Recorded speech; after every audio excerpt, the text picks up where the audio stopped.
The wind came from the north, and it had no mercy. June kept her eyes on the cracked stone path ahead, one foot in front of the other, her worn leather boots splitting at the left sole so that every other step pressed cold earth directly against her skin. The gray wool cloak she wore had once belonged to someone larger. It dragged along the mud at the hem, collecting dark water and dead leaves, but it was the only thing standing between her and the biting autumn air that cut through the hills like a blade. Her right arm hung at a wrong angle. She hadn't looked at it since the morning. Looking made the nausea worse, and she couldn't afford nausea. Not now. The bone had broken 2 days ago, and though she had bound it tightly against her ribs with a strip of linen torn from her underdress, every step sent a dull, pulsing fire up through her shoulder and into the base of her neck. She breathed through it. She had learned, a long time ago, how to breathe through pain. Against her chest, held in place by a wide band of cloth wrapped around her torso and her good left arm, her daughter slept. Mara was 8 months old. She had her mother's pale blonde hair, barely more than soft wisps against a round, rosy head, and she slept the way only very young children can sleep. With total and absolute trust, her small fist curled beneath her chin, her breathing slow and even against June's collarbone. She weighed almost nothing. She was everything. Just the next hill, June told herself. Just the next hill, and then you can rest. She had been telling herself that for 2 days. The territory road stretched ahead through open highland, flat and gray under a heavy autumn sky. To either side, yellowed grass bent under the wind, and in the distance, dark pine forests climbed the slopes of the mountains. The road itself was rarely traveled. Most wolves from the eastern packs used the valley routes, wider and better kept, which was precisely why June had chosen it. She could not afford to be seen. Not by anyone who might recognize the silver mark of House Draven on the torn edge of her cloak, and not by anyone who might carry word back to him. Her former mate. Former. She had to keep reminding herself of the word, because the rejection still sat inside her chest like a shard of something that hadn't finished breaking. 5 weeks ago, Aldrich had stood in the great hall of the Draven Pack Keep, in front of every elder and warrior who served under him, and he had spoken the words clearly and without hesitation. I, Aldrich of House Draven, Beta of the Eastern Ridge Pack, reject you, June of No House, as my mate and partner. The bond is severed. You are no longer under my protection or the protection of this pack. He hadn't looked at her once while he said it. She had been holding Mara when he did it. The baby had been fussing, pulling at the linen edge of June's dress, and June had been trying to quiet her with a soft pat. And then the words had landed like stones dropped from a great height, and the room had gone completely silent, except for the sound of the fire in the hearth and Mara's small, uncertain murmur. No longer under my protection. That was what mattered, in the end. Not the bond. Not 5 years of shared nights and whispered promises and the quiet, ordinary life she had built from nothing. What mattered, legally and by pack law, was that without a mate's protection, an Omega had no standing. No roof. No claim to food or shelter from the pack stores. She could appeal to the Alpha. She had tried. But Aldrich was the Alpha's cousin, and the Alpha had looked at her across his carved oak desk with an expression that was not cruelty, but something worse. Indifference. You have 2 weeks to leave the territory, he had said. The child may stay, if you surrender custody. She had left the next morning. She hadn't slept since, not truly. She had walked north because north was the only direction that didn't belong to anyone who knew Aldrich's name. She had carried Mara and what she could fit in a single cloth sack, a change of clothes for the baby, a small knife, 3 hard rolls of bread now long eaten, a water skin, and a single copper coin that wouldn't buy her more than a cup of broth at the next village, if she ever reached one. The arm had broken on the second night, when she had slipped on a wet bank descending a hill in the dark. She had twisted to shield Mara from the fall and taken the impact on her own forearm against a root. The snap had been loud and clean, like a branch giving way. Mara had cried for 10 minutes. June had not cried at all. Now, midway up the long highland road, the wind picked up sharply. The The gray cloak snapped around her legs. Mara stirred, made a small, unhappy sound, and June shifted her hold instinctively, using her left arm to press the baby closer, careful not to jostle her right. One more hill. She crested the rise and stopped. Below her, on the wide flat where the Highland Road met the ancient stone crossroads, there were riders. Not ordinary riders. There were 12 of them, and they sat atop war horses that were larger and darker than anything she had ever seen in the Eastern Territories. Animals with thick necks and black coats, the kind bred for endurance and intimidation rather than speed. The men wore leather armor reinforced with dark iron at the shoulders, and over their chests hung a sigil she recognized immediately, even at this distance. The wolf crown, the royal crest. Her stomach dropped. The King's Road Guard. They were not supposed to be on this route. The Highland Crossing was a minor road, barely maintained, used by traders and wanderers. The King's men traveled the Valley Highway. Everyone knew that. Everyone relied on it. She took one step backward, instinctively, but the movement caught the attention of the rider at the head of the group. He turned his horse slightly, scanning the ridge above the crossroads, and even from this distance she could feel the weight of his gaze like a hand pressed flat against her chest. He was not wearing a guard's helmet. He wore no helmet at all. His dark hair was braided back from his face, and he sat in the saddle the way mountains sit on the earth, as though the possibility of being moved had simply never occurred to him. His fur-lined cloak was black, clasped at one shoulder with iron, and across his chest, the leather straps of his armor caught the gray afternoon light. June had never seen the Alpha King in person. She had heard enough stories to know, without a single doubt, that she was looking at him now. She should have turned. She should have walked back the way she came, taken the long route around, done anything except stand at the top of that hill with her broken arm and her sleeping baby wrapped against her chest, completely visible against the pale gray sky. But her legs had stopped working. Because across the distance, across the wind and the yellowed grass and the cold autumn air, the Alpha King's gaze had found her, and he had not looked away. He raised one hand, and every rider behind him went still. Then slowly, he turned his horse toward the hill. June's first instinct was to run. Her second instinct, the one that won, was that she couldn't. Not with a broken arm, not with Mara against her chest, not on a highland road with nowhere to go, but open grass on either side.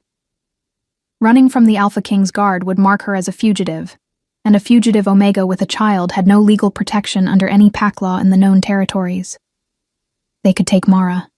They had every right to. So she stood. She pressed her left hand flat against her daughter's back, feeling the small warmth of her, the steady rise and fall of her breathing, and she made herself look forward as the King's horse climbed the hill toward her. The animal was enormous up close. Its hooves struck the stone path with a weight that she could feel through the soles of her boots. The black coat was glossy despite the cold, and the horse's breath came in great white plumes in the autumn air. The man on its back said nothing for a long moment. He studied her the way she imagined he studied maps before a campaign, with patience, and without any visible emotion. Up close, the Alpha King was younger than the stories had suggested, though there was nothing young about the way he held himself. His jaw was sharp beneath a short dark beard, and his eyes were a startling pale gray, the color of ice over deep water. A thin scar ran from the edge of his left cheekbone toward his ear, old and well-healed. He looked at her arm first, then at the cloth wrapped around her torso, and the small shape within it, then at her face. "Where are you going?" he asked. His voice was low and even. No performance in it, no deliberate intimidation, which somehow made it more unsettling than if he had shouted. "North," June said. Her own voice came out steadier than she expected, though she could feel her pulse in her broken arm. "North is a direction," he said, "not a destination." She said nothing. He tilted his head very slightly. "You're an Omega."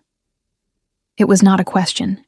He could smell it, the same way any Alpha could, the particular scent that marked her rank, soft and pale as winter wood smoke, nothing like the sharp iron smell of a beta or the deep amber warmth of an Alpha. She had spent years trying not to think about what her scent told strangers. It told them too much. "Yes," she said. "Unprotected." "Yes." His gaze moved back to her arm. The linen binding had soaked through at the outer edge. She hadn't noticed until now. And a thin, dark line of dried blood had seeped through the fabric just below her elbow. She watched him look at it. She watched something shift, briefly, behind those gray eyes, though she couldn't name what it was. "How long?" he asked. 2 days. A muscle in his jaw moved. He looked at her the way she had seen healers look at things they were calculating, not with sympathy exactly, but with a kind of focused assessment that was its own form of attention.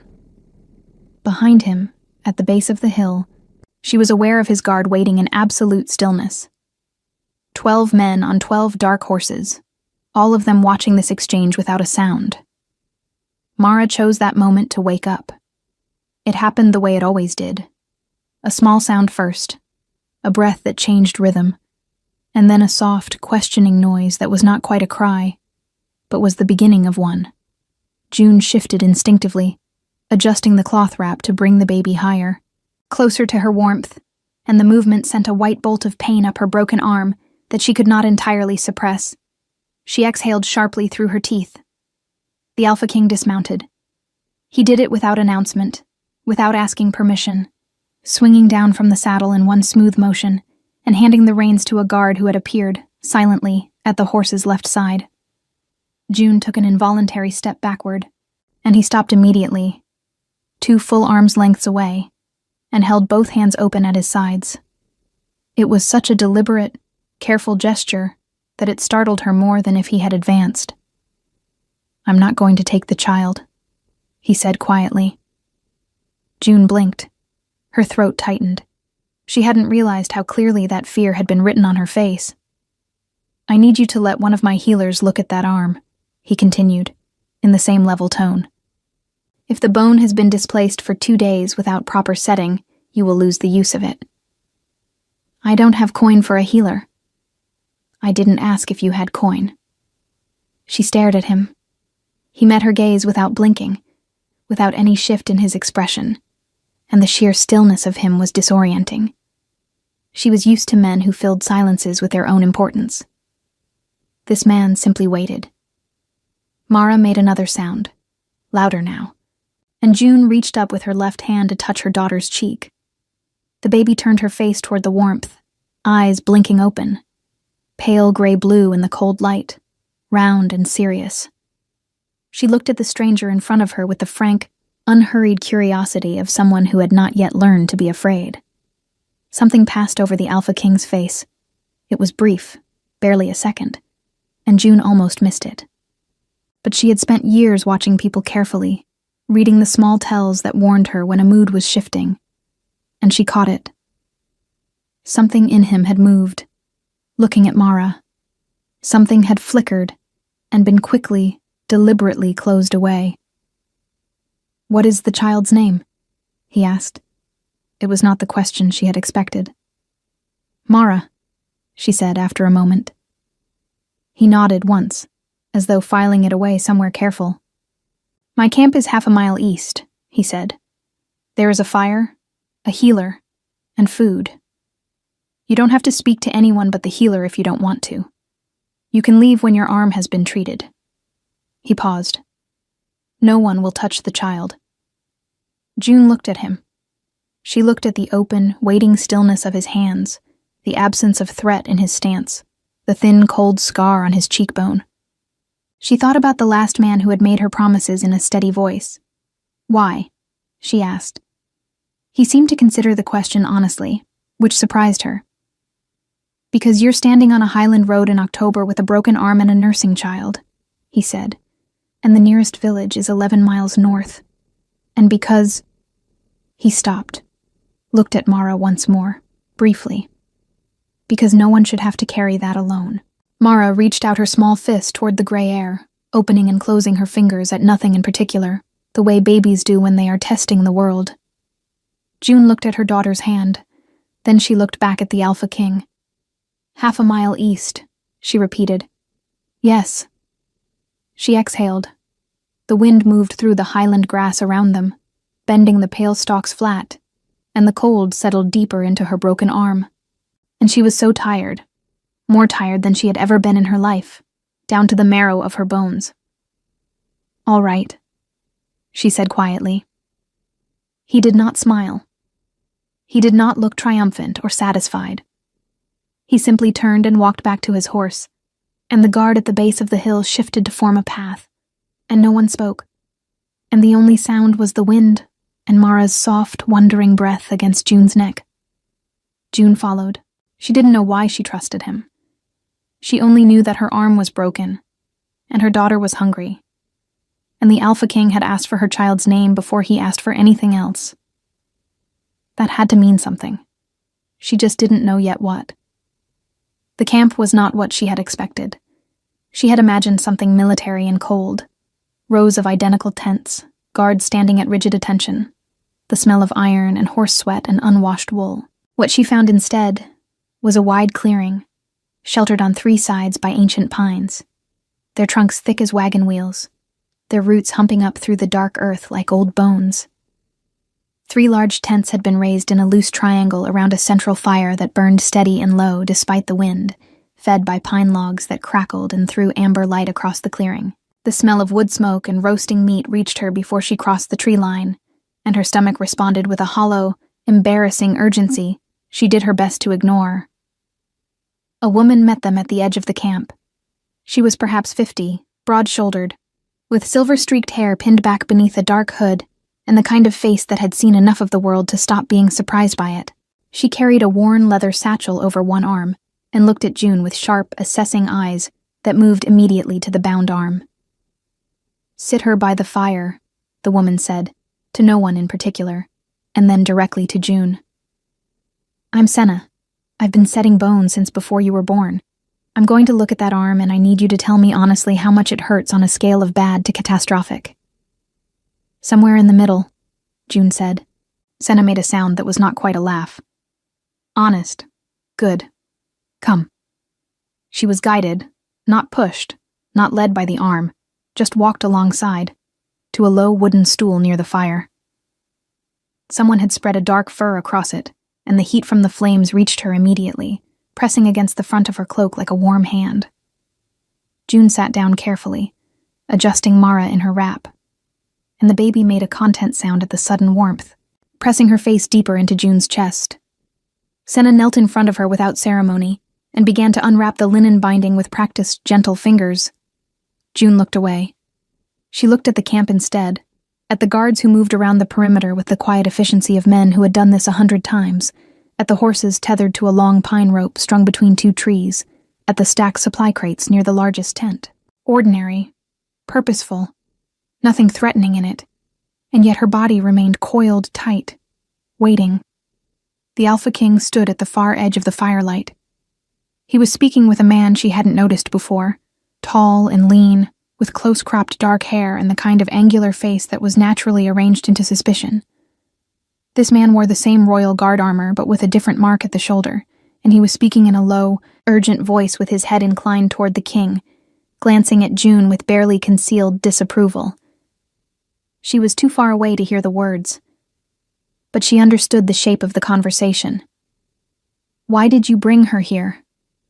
She's an Omega with no pack, no name, no standing. You don't know where she came from or what she's carrying." The Alpha King listened without interrupting. Then he said something short, and the lean man's jaw tightened, and he said nothing more. "Look at me," Senna said quietly. "Don't watch them. Watch me." June turned back. The healer had finished unwrapping the arm and was holding it with both hands, fingers moving with careful precision along the line of the break. The skin around it had gone dark purple and yellow, swollen tight over the bone, and the sight of it made June's vision waver slightly. "Clean break," Senna said, without any drama in her voice. "You didn't displace it when you fell, which means you're lucky or you know how to fall. The binding kept it mostly true." She reached into her satchel and withdrew a thin wooden splint and a roll of clean white cloth. "This is going to hurt," I won't lie to you about that. But it will hurt for about 30 seconds, and then significantly less than it has for the past 2 days. All right, June said. Do you want something to bite on? No. Senna looked at her for a moment, with an expression that was not pity but something adjacent to it. Recognition, maybe. The look of someone who knew what it meant to have decided not to be soft anymore. Hold the baby still, she said, and set the bone. June made no sound. She pressed her left hand flat against Mara's back and she breathed. One long exhale through her nose, and the white fire moved through her arm, and then, as Senna had promised, began to recede into a deep, contained throb that was almost manageable by comparison. Mara had not stirred. Senna worked quickly, binding the splint firm and clean, wrapping the white cloth in smooth, even layers. When she was done, she sat back on her heels and looked at June with those sharp eyes. When did you last eat? She asked. Yesterday morning. A pause. And the child is nursing? Yes. Senna stood, reached into her satchel, and produced a small wrapped parcel of dense bread and dried meat without any further comment. She set it on June's knee and walked away toward the supply crates, already calling for someone to bring broth. June looked at the food. Her hands were shaking slightly. The aftermath of the bone setting, she told herself. Only that. And she unwrapped the cloth carefully and ate with the deliberate, controlled focus of someone who had learned that eating too fast after hunger only made things worse. The fire crackled. Pine resin hissed where sap met flame. The smell of roasting meat deepened, and somewhere behind her one of the horses blew a long breath through its nose. She was aware, without looking, of the moment the Alpha King crossed the clearing toward her. She heard his boots on the pine needles. She heard the particular quality of stillness that moved with him, the way conversations quieted at the edge of his presence, without anyone making a visible effort to quiet them. He stopped a respectful distance away and crouched down, bringing himself to her eye level. It was, again, such a deliberate physical consideration that it unsettled her. "How is the arm?" he asked. "Better," she said honestly. "Your healer is skilled." Senna trained under the pack healers of the Northern Reach for 20 years. He glanced at Mara, who had finally woken properly, and was now looking around the firelit clearing with wide, interested eyes. "She's hungry," he said, with the same matter-of-fact certainty he applied to everything else. "She's always hungry," June said. And then, because something in his tone had been so straightforward that it bypassed her defenses, "She'll be fine until I—" She stopped. There was nowhere to finish that sentence that didn't reveal how little she had. He didn't press it. He looked at the fire for a moment instead. "My man Rowan," he said, with a slight inclination of his head toward the lean, skeptical guard, "is going to tell me that bringing you into this camp was a poor decision." "Was it?" June asked. "He thinks so." A pause. "Rowan thinks most of my decisions are poor ones. He is, unfortunately, right often enough that I keep him close." It was so unexpectedly dry that June almost smiled. She caught herself. She wasn't ready to smile at him. She didn't know enough yet. "What is your name?" he asked. "June." "June." He said it as though testing the weight of it. "Which pack?" She was quiet for a moment. The fire shifted, sending a shower of small sparks upward into the dark pine canopy above them, and the wind moved through the branches with a low, hollow sound. "None," she said. "Not anymore." He looked at her then, directly, fully, with those pale gray eyes that she was beginning to understand never missed anything. "How long have you been walking?" he asked. 4 days. She watched him absorb that. She watched him look at her broken arm, at Mara's small face turned toward the firelight, at the worn and mud-hemmed cloak, at the single cloth sack that held everything she owned in the world. And she watched his expression do something very controlled and very deliberate, settle into a careful neutrality that, she realized, was not indifference at all. It was anger, quiet, contained, but unmistakable once she knew how to read him. He was angry, not at her. Before she could examine that further, Rowan appeared at the king's shoulder, leaning down with an expression that had moved past disapproval into something harder. "My lord," he said, in a voice clearly designed to carry only to the two of them. "We have a problem." The Alpha King did not look at him immediately. He held June's gaze for one more second, and something passed between them that she could not name. A question, maybe, or the beginning of one. Then he rose, and turned, and followed Rowan into the shadow of the largest tent, and the firelight swallowed the space where he had been. June looked down at Mara. Her daughter had one fist closed around the edge of June's cloak, holding on with that absolute, instinctive grip of the very young, and she was watching the fire with serious, wondering eyes. "I know," June thought. "I don't understand it either." The problem, as it turned out, had a name. June learned this not from the Alpha King directly, but from the way the camp changed in the hour that followed. The quiet efficiency she had observed on arrival shifted into something tighter. Guards moved with more purpose. Voices dropped lower, and twice she saw riders dispatched into the dark tree line at a pace that suggested urgency rather than routine patrol. Senna returned with a bowl of thick broth and sat beside her without being asked, in the way of someone who had decided that company was required whether or not it had been requested. "Drink that," she said, nodding at the bowl. "All of it." June drank. The broth was salted and rich with bone marrow, and it reached the cold hollow in her chest and began, slowly, to fill it. Mara had been fed, and was now drowsing again in the wrap, one cheek pressed warm against June's collarbone. The splinted arm still throbbed, but the edge had been taken off, replaced by a deep, manageable ache that June could breathe around without effort. "What's happening?" she asked Senna quietly. The healer glanced toward the large tent where the king and Rowan had disappeared. A third man had joined them, broader than Rowan, with a warrior's build and a fresh cut above his brow that had been hastily bound with cloth.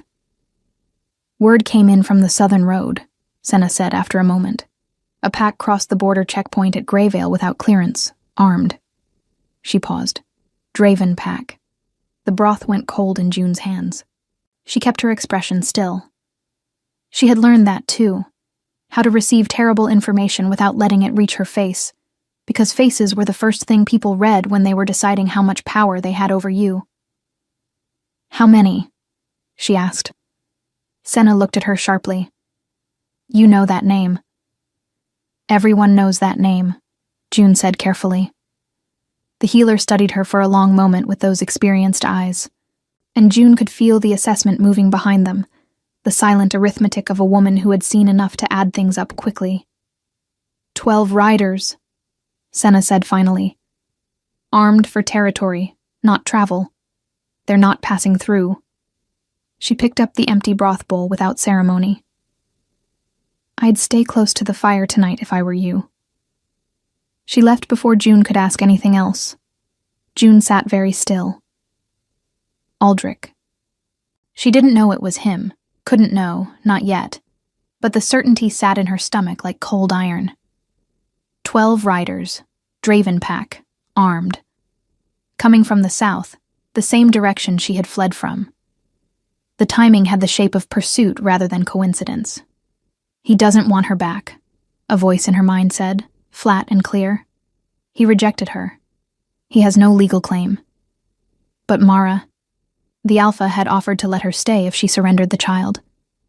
And Aldrich was the Alpha's cousin, which meant that if the Alpha had changed his mind, if he had decided that an Omega carrying a Draven bloodline child was a loose thread that needed to be tied off, she stood up. She was not going to sit by a fire and wait.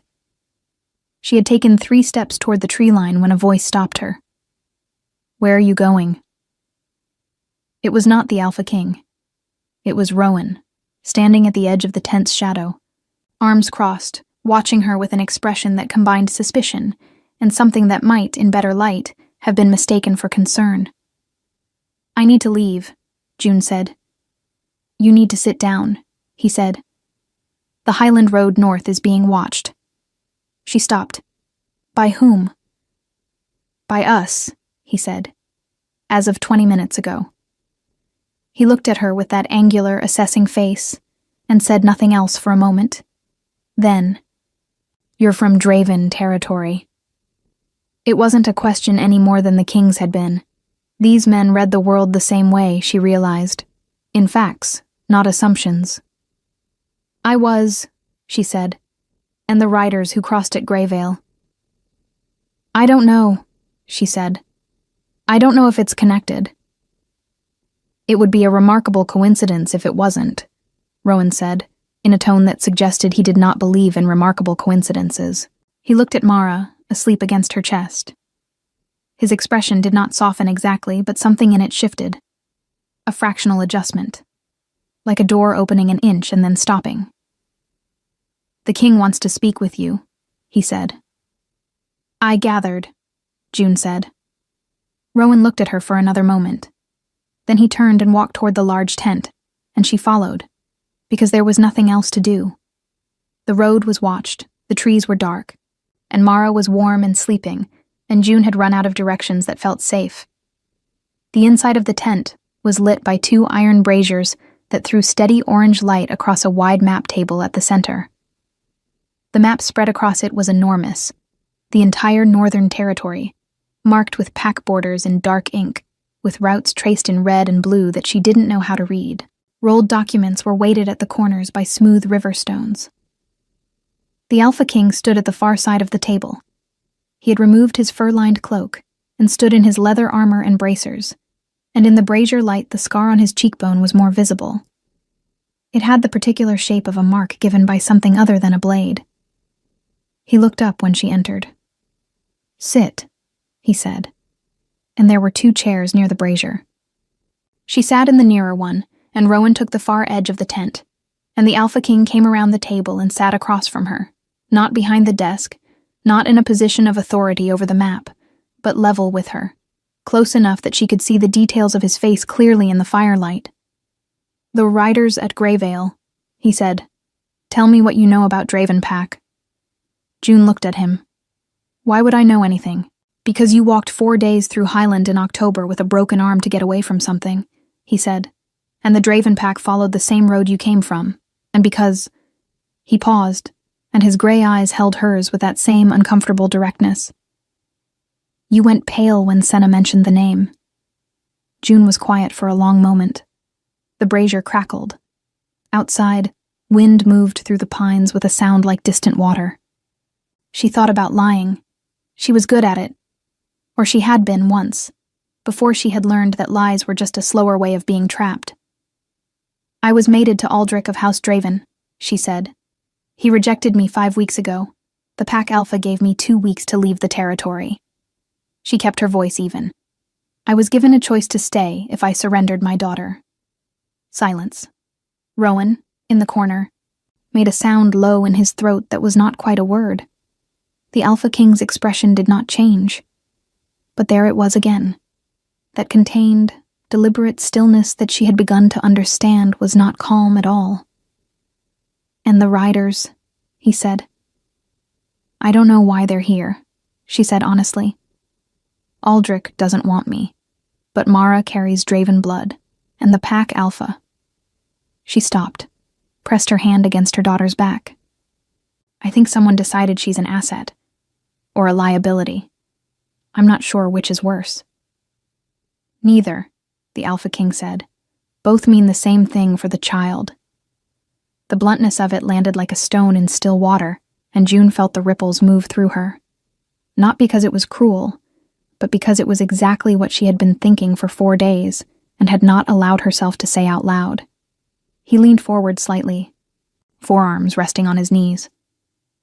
I'm going to ask you something, he said, and I want you to answer it honestly. All right, she said. Are you afraid of them, or are you afraid of going back? June looked at him.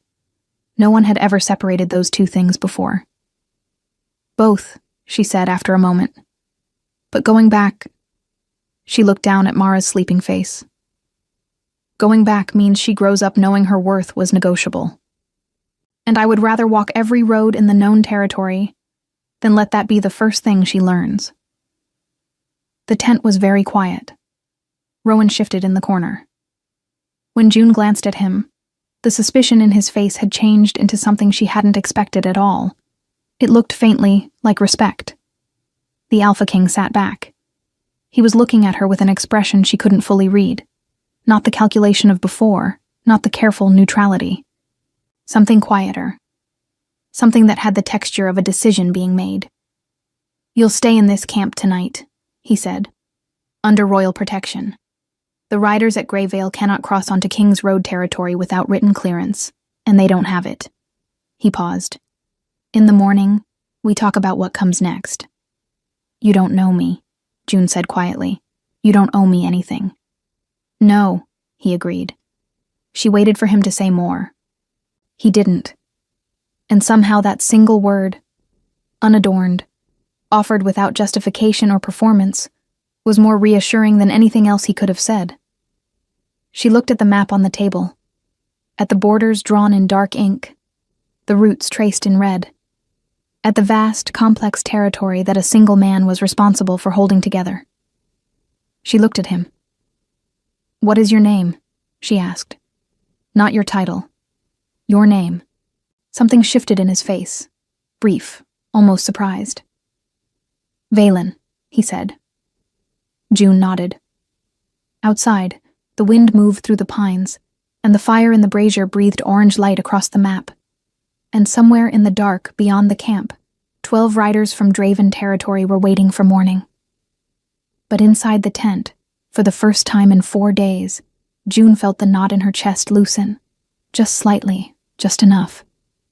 And Mara slept on, warm and unknowing, in the space between her mother's heartbeat and the world. Morning came gray and cold, the kind that settles into the bones before the eyes are fully open. June woke to the smell of pine smoke and the sound of boots on frozen earth outside the tent Senna had assigned her, a small, practical space with a bedroll thick enough to be the most comfortable thing she had slept on in weeks. Mara was awake beside her, making the quiet, exploratory sounds she made before deciding whether or not to cry, and June gathered her close and lay still for a moment, listening to the camp. Something was different.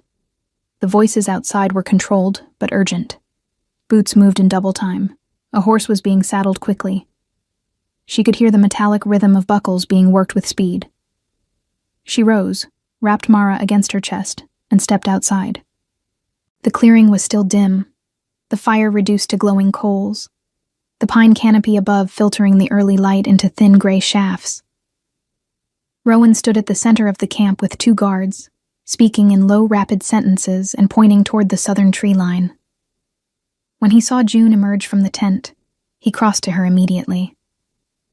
"They moved in the night," he said, without preamble.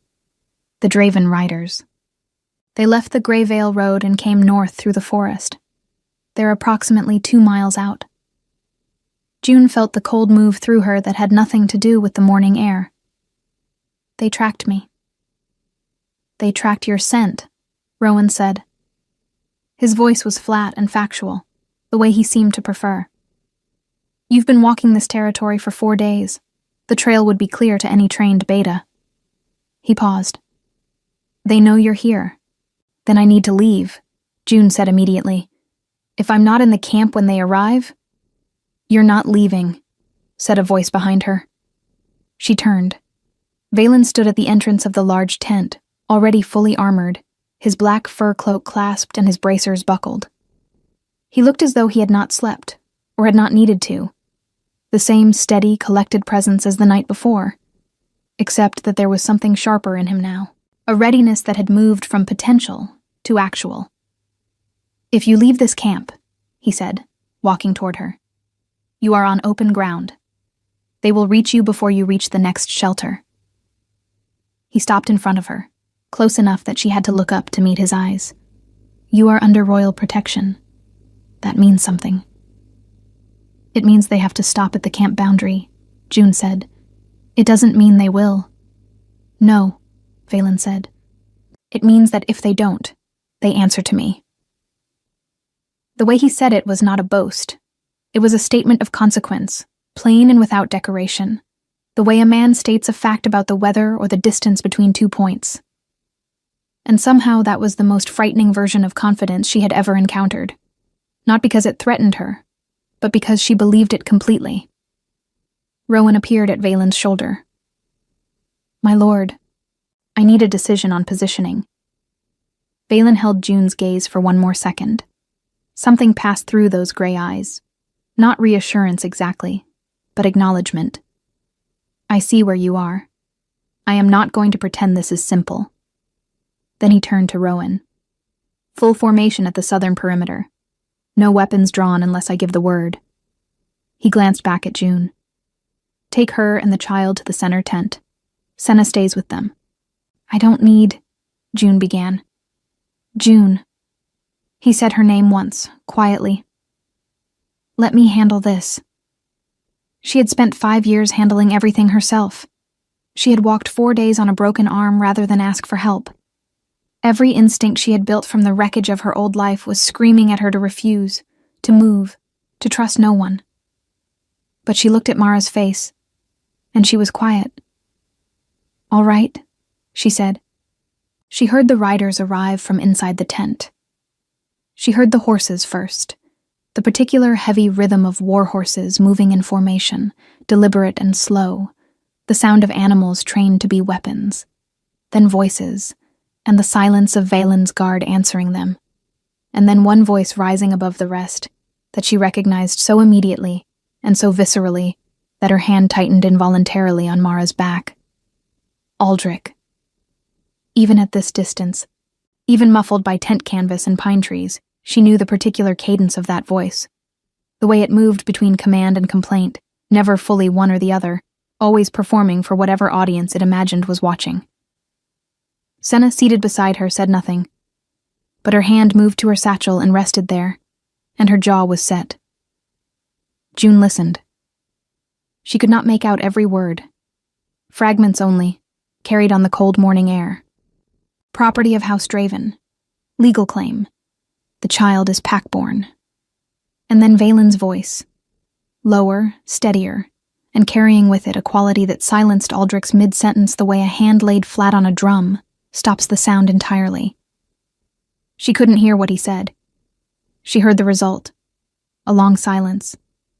Then Aldrich's voice again, shorter now, and with something in it that she had never heard before. A note of recalibration. The sound of a man who had arrived expecting one kind of conversation and found himself in a different one entirely. Then boots on frozen earth, moving away. Senna exhaled through her nose. "Good," she said, to no one in particular. June did not move for another long minute. She sat with Mara in her lap, her good hand pressed flat against her daughter's chest, feeling the small, steady heartbeat beneath her palm. The morning light through the tent canvas had shifted from gray to pale gold, and somewhere above the pines, a bird had begun to call.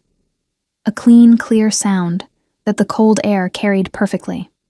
When Valen entered the tent, he did not look like a man who had just turned away 12 armed riders.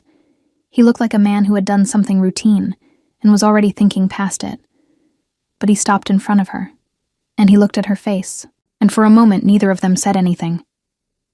"He's gone?" she asked. "He's gone." A pause.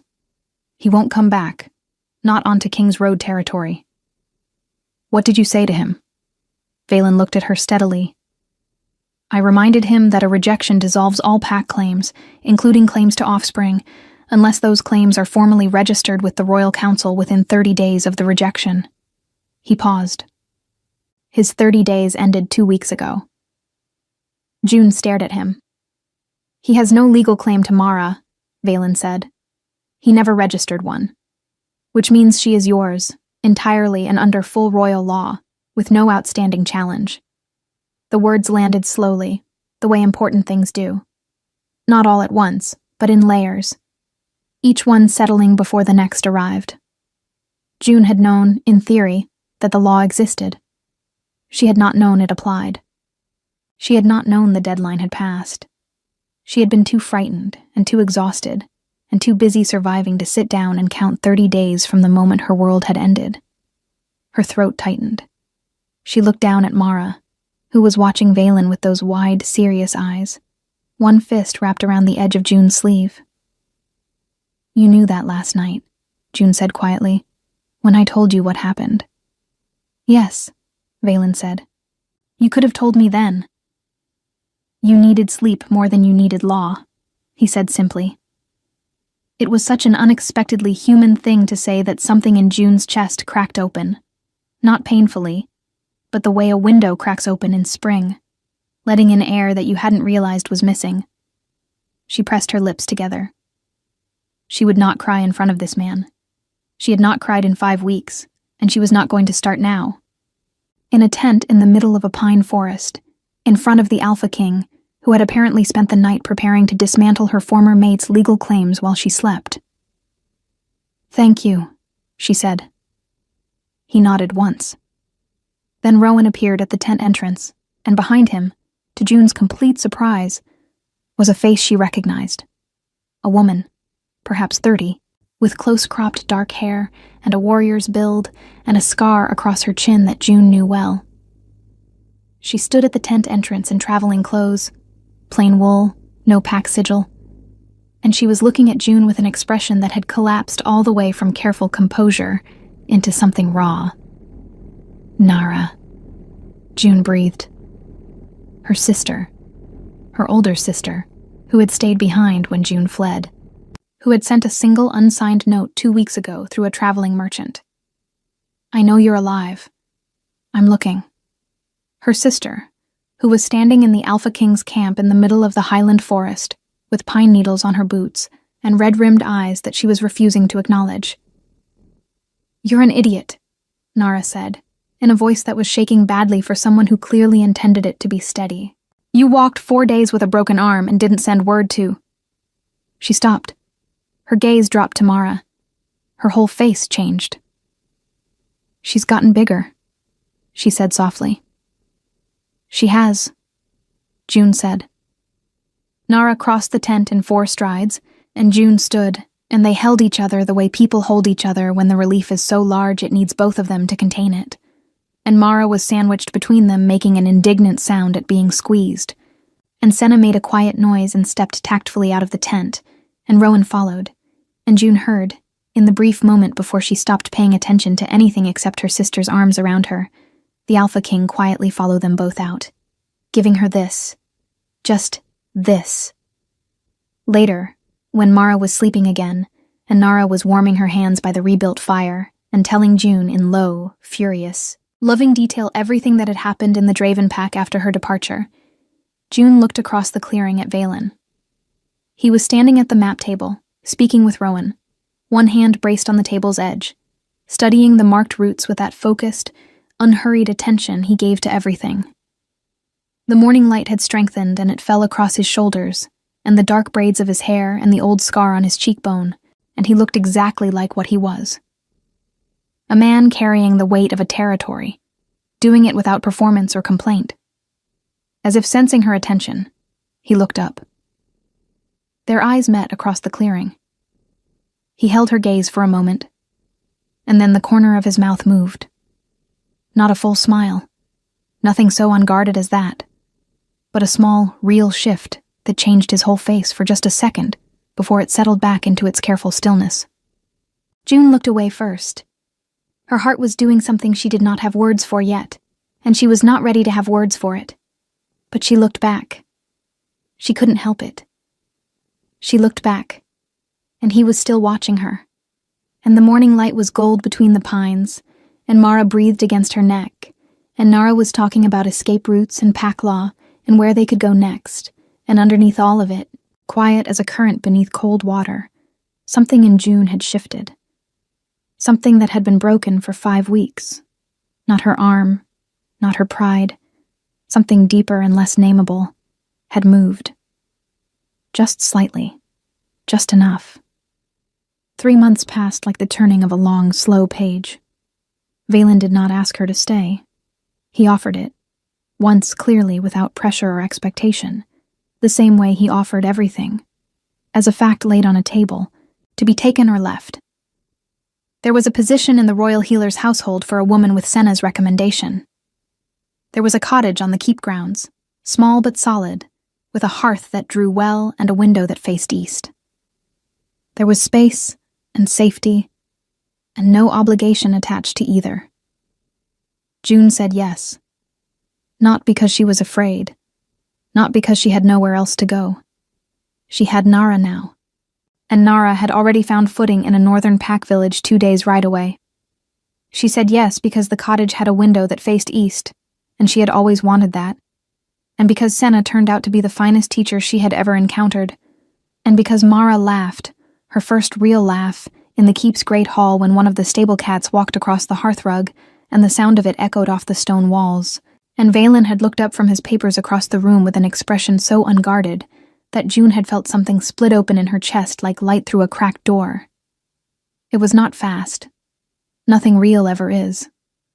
Rowan remained suspicious of her for 6 more weeks and then abruptly stopped, with no explanation, and began instead to teach her how to read the territorial maps. A gift so practical and so entirely in keeping with his character that it made her laugh. He never acknowledged either the suspicion or its ending. She never brought it up. Senna taught her the names and properties of every herb in the highland, which plants drew fever down, and which closed wounds and which, taken in the right measure, helped a mother's body recover from the particular violence of being a mother.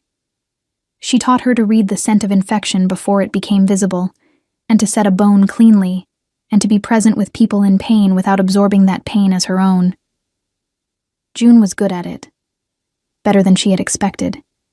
She had spent 5 years making herself small, and it turned out that the attention she had been putting into that was better used noticing other people.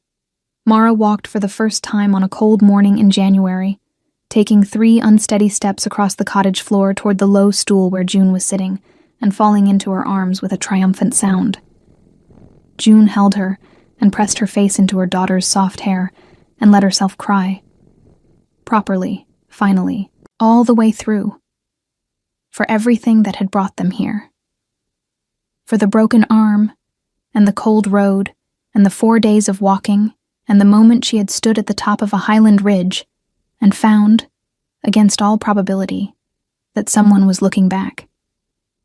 Valen told her about his own loss on a night in February, when the snow had come down thick and the fire in the keep's study was the only warm thing in a white and silent world. He told her without decoration. A mate, 7 years ago, before he had taken the crown. A fever that the healers had not caught in time. A grief that had settled into him and become, over years, the particular quality of stillness she had mistaken at first for coldness. He told her. And then he was quiet, and June sat beside him on the stone bench by the window and did not try to fill the silence with comfort. Because she understood now that some things did not need to be filled. They needed to be witnessed. After a while, he reached across the space between them and took her hand. He held it carefully, the way he did everything, with full attention, without performance. She turned her hand over and held his back.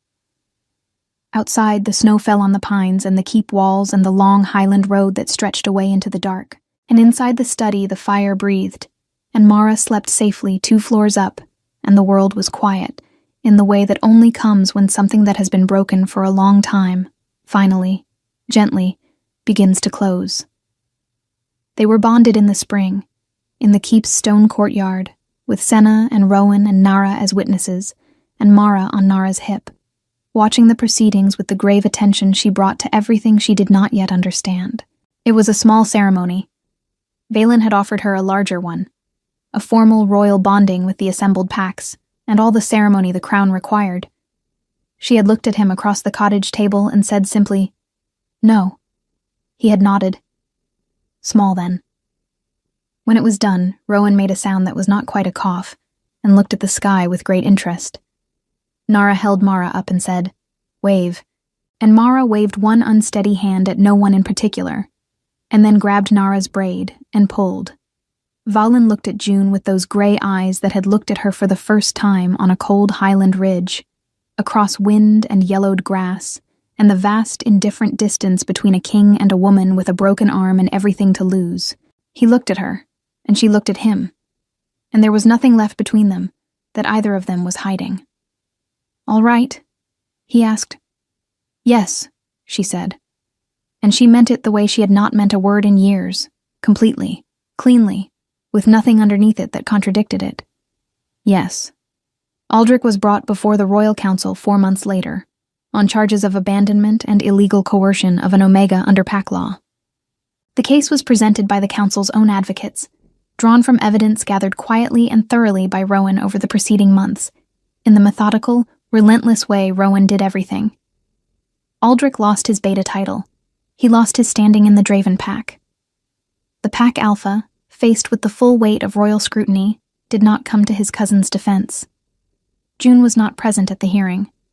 She had been asked if she wanted to attend, and she had considered it.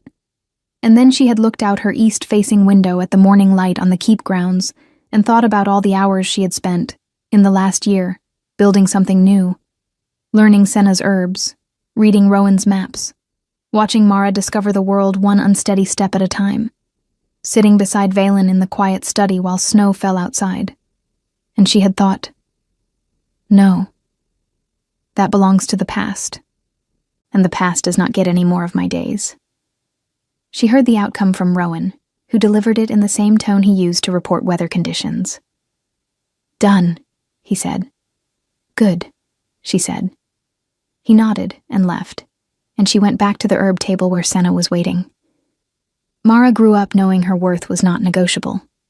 She grew up in a keep full of maps and books and the smell of pine smoke and herbs, with a mother who had walked through the cold with a broken arm to bring her somewhere safe, and a man who had looked at them both on a highland ridge and decided, without being asked, that no one should have to carry that alone. She grew up knowing the story. Not the hard parts. Not yet. Not until she was old enough to understand them. But the shape of it. The road, and the riders, and the fire. And the morning when the snow had finally stopped, and the world had opened up like a hand unclenching. She grew up knowing that the world could be unkind, and that people could fail you, and that none of that was the whole story. The whole story included the moment when someone unexpected looked across the distance and did not look away. That was the part worth keeping. That was the part June held on to, on cold mornings when the old ache in her healed arm reminded her of everything she had carried, and the east window filled with light, and Valen's hand found hers across the breakfast table, without either of them needing to say a word. That was enough. That was everything.